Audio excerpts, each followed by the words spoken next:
I was tired of pretending the mockery didn't hurt.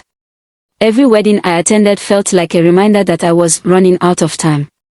But life, as they say, writes the best stories when you least expect it. My name is Igosa. I'm from Benin City, Edo State. By the time I turned 32, I had already stopped counting how many times people asked me, "You never marry." It was as if my value was shrinking with each birthday. Aunties, neighbors, even friends who used to cheer me on when I graduated and got my first job, they now spoke with pity in their voices. They didn't see the quiet tears I cried after each insult. "You're too choosy," one would say. "Lower your standards," another would offer, as if I hadn't already been patient enough with men who gave me nothing but confusion and heartbreak. My mother tried to defend me at first. "She's just waiting for God's time," she'd say. But even she began to change. Her eyes looked sadder with each passing month. At family gatherings, I was either completely ignored or treated like a child who had failed at life. "Egosa, go and help in the kitchen," someone would say. "After all, you don't have husband or children to care for." It stung. I used to walk tall, proud of my education, my job in a real estate firm, and my quiet life. But now I walked with my head down. I avoided weddings, baby showers, and even church programs.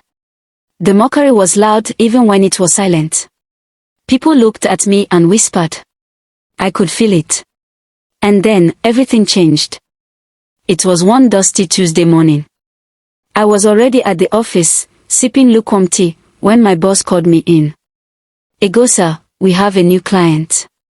Big contract. A foreign company wants to lease one of our luxury apartments in GRA for their project manager. You'll handle it." I nodded. Work was the one place I still felt useful. The next day, I met him. David. Tall, blue-eyed, and polite in a way that felt strange. Not because I had never met polite men before, but because he looked at me, really looked at me, as if I mattered. "Nice to meet you, Egosa," he said, shaking my hand firmly. "Beautiful name. What does it mean?" I blinked. No man had ever asked me that before. Not even the ones I dated. "It means God's time is the best," I said quietly. He smiled. "I like that." From that day, we saw each other often. He'd call to ask about the apartment, and somehow the calls turned longer. He asked about places to visit in Benin, and I offered to show him around. He accepted. It started small. A visit to Eigen Street. Then Ogba Zoo. Then a dinner at a quiet restaurant off Sopio Road. He laughed at my jokes. He listened when I spoke. He asked about my dreams.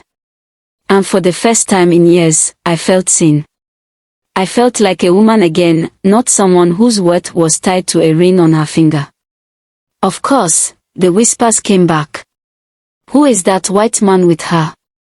She wants to use him to get papers, ABI." I ignored them. For once, I had peace. And joy. 3 months later, David got another contract extension. He was staying longer. One evening, he asked me to meet him at a garden in town. I wore a simple gown and no makeup. I wasn't expecting anything special. But when I got there, he was holding a small box.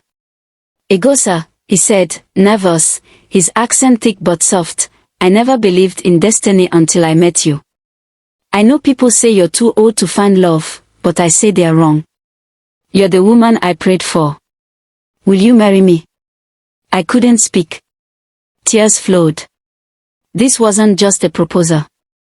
It was healing. For every time I was mocked, for every lonely night, for every whispered insult, I was finally being chosen. Not because I begged. Not because I settled. But because someone saw me and said, "She is enough." We got married in a simple ceremony 6 months later. My mother cried. This time, they were tears of joy. Those who mocked me came with fake smiles. Some said I was lucky. Others asked if David had a brother. I just smiled. I wasn't lucky. I was patient. Today, I live in both Benin and abroad. We travel. We laugh. We love deeply.